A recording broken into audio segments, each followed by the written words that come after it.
kalau kamu mau merencanakan pembangunan desa, tapi waktu penelitiannya terbatas, dan juga biaya terbatas, gimana caranya data agar tetap akurat? Pakai RRA. Halo semuanya, hari ini kami akan menjelaskan metode Rapid Rural Appraisal atau RRA dan teknik sketsa kebun yang sering digunakan dalam kajian wilayah dan pembangunan desa. Metode ini memiliki karakteristik yang cepat, hemat, dan efektif dalam memahami kondisi masyarakat dan lingkungannya. RRA tidak hanya merupakan sebuah wawancara atau survei, melainkan dimulai dari langkah dasar yang paling penting, yaitu melakukan observasi di lapangan secara langsung. Direct observation atau observasi langsung adalah pengamatan yang dilakukan terhadap kondisi nyata yang ada di lingkungan atau di lapangan. Pengamatan tersebut meliputi pengamatan lingkungan, pengamatan kegiatan manusia atau masyarakat, dan juga pengamatan terhadap pola penggunaan lahan. Tujuan dari penelitian atau pengamatan tersebut yaitu untuk memperoleh data faktual. Dan juga bukan sekedar asumsi saja. Para peneliti biasanya mencatat, memotret, dan juga melihat fenomena secara langsung tanpa banyak interpretasi. Jika observasi langsung merupakan dasar pengumpulan data, maka metode yang menaungi pengamatan secara langsung atau secara cepat tersebut bernama RRA. Apakah itu RRA? Berikut adalah penjelasannya. RRA adalah metode evaluasi cepat yang digunakan untuk memahami kondisi suatu desa atau wilayah. Biasanya dilakukan oleh tim dari luar dengan waktu yang singkat, tetapi datanya tetap berkualitas. RRA fleksibel, tidak serumit survei panjang, dan sering digunakan dalam penelitian dan program pembangunan desa. Namun, RRA tidak berdiri sendiri. Ia terdiri dari banyak teknik yang saling melengkapi. Dalam pelaksanaan RRA, data tidak hanya didapat dari lapangan, tapi juga dari berbagai sumber dan alat. Contohnya, sumber sekunder seperti peta desa, dokumen, dan data statistik. Lalu, observasi langsung, wawancara warga, transek, pemetaan, diskusi singkat, hingga pelaporan cepat. Semua itu dilakukan secara berulang agar data yang didapatkan semakin akurat. Agar teknik-teknik ini berhasil, terdapat beberapa prinsip yang harus dipegang. Berikut penjelasannya. Nah, setelah mendengar penjelasan tentang berbagai teknik pengumpulan data dalam RRA, mungkin timbul pertanyaan, bagaimana caranya memastikan bahwa semua teknik yang beragam ini, mulai dari observasi lapangan hingga sketsa kebun, bisa menghasilkan data yang benar-benar akurat dan berguna. Inilah mengapa RRA tidak sekedar kumpulan teknik, tetapi sebuah pendekatan yang didasarkan pada prinsip-prinsip khusus.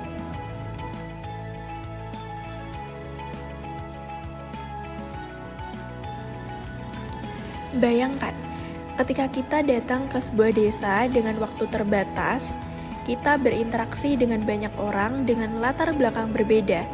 Tanpa pedoman yang jelas, data yang kita kumpulkan bisa menjadi bias atau bahkan menyesatkan. Prinsip-prinsip inilah yang menjadi kompas bagi peneliti di lapangan.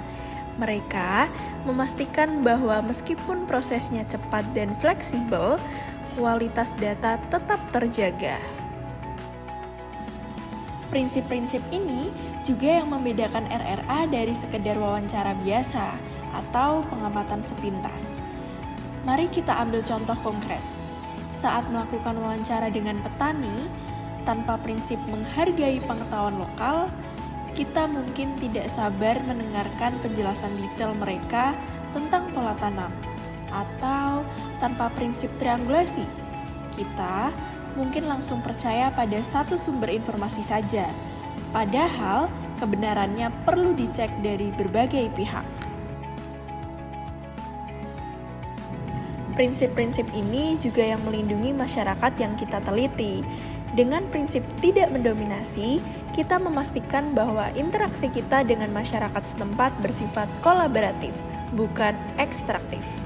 Kita datang bukan sebagai ahli yang tahu segalanya, tetapi sebagai pembelajaran yang ingin memahami perspektif mereka.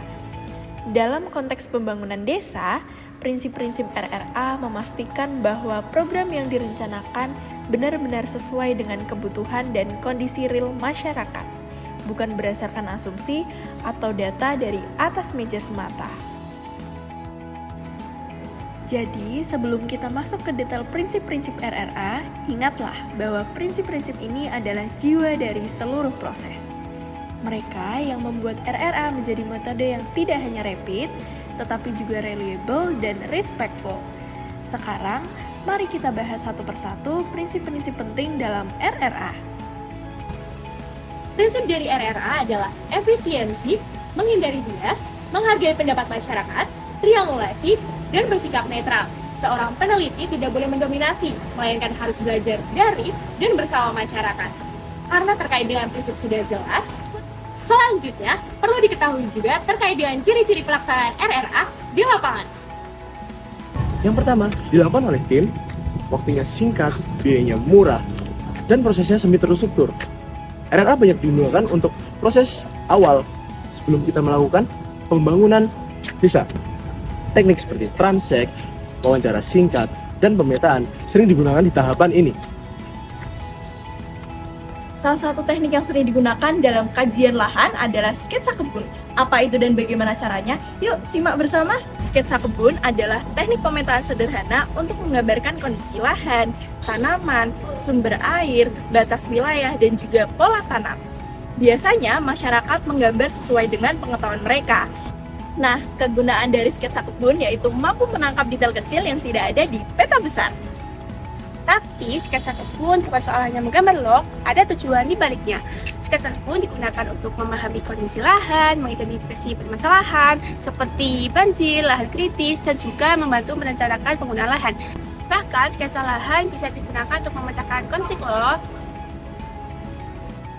Tapi seperti metode lain, sketsa kebun punya kelebihan dan keterbatasan. Kelebihannya yaitu mudah, murah, dan dapat dipahami oleh semua orang. Tapi subjektif, tidak selalu benar, dan perlu verifikasi lapangan. Sebagai fasilitator, harus berhati-hati agar informasi tidak salah interpretasi. Nah, sebelum kita lanjut ke praktik, yuk kita pahami dulu kenapa RRA dan sketsa kebun cocok untuk kondisi desa yang beragam. Di banyak daerah pedesaan, akses data seringkali terbatas. Dokumen administrasi tidak selalu lengkap, dan data statistik kadang tidak update. Disinilah RRA dan sketsa kebun menunjukkan keunggulannya.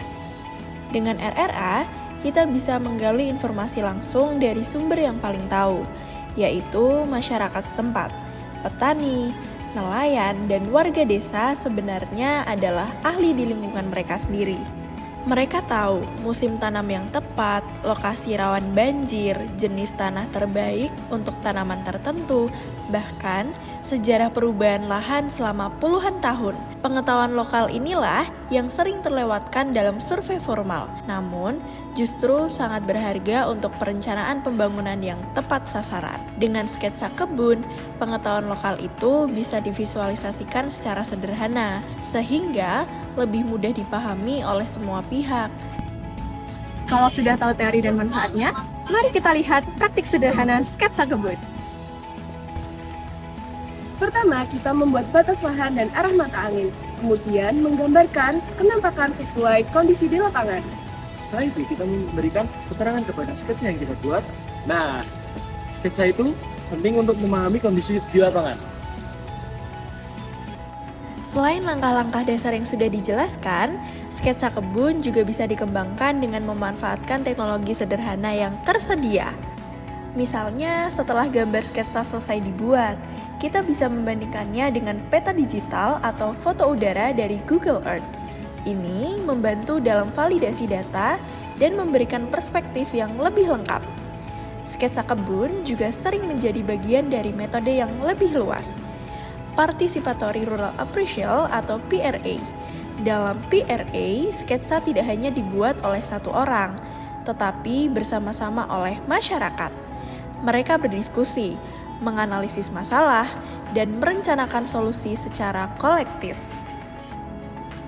Contoh penerapan nyata, di sebuah desa di Jawa Timur, sketsa kebun berhasil mengidentifikasi aliran air yang terhambat oleh sedimentasi. Dari diskusi berdasarkan sketsa tersebut, warga bersama-sama membersihkan saluran air dan merencanakan penanaman bambu di tepi sungai untuk mencegah erosi. Di tempat lain, sketsa membantu menyelesaikan sengketa batas lahan warisan yang sudah berlangsung lama. Dengan menggambar bersama dan diskusi fasilitasi, para pihak akhirnya menemukan solusi yang diterima semua. Jadi, meski terlihat sederhana, sketsa kebun memiliki nilai strategis yang sangat besar dalam proses pembangunan berbasis masyarakat.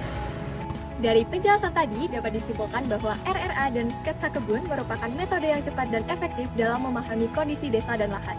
Metode ini melibatkan masyarakat secara langsung, sehingga menghasilkan analisis yang lebih akurat dan juga relevan. Terima kasih sudah menonton. Semoga bermanfaat dan sampai jumpa.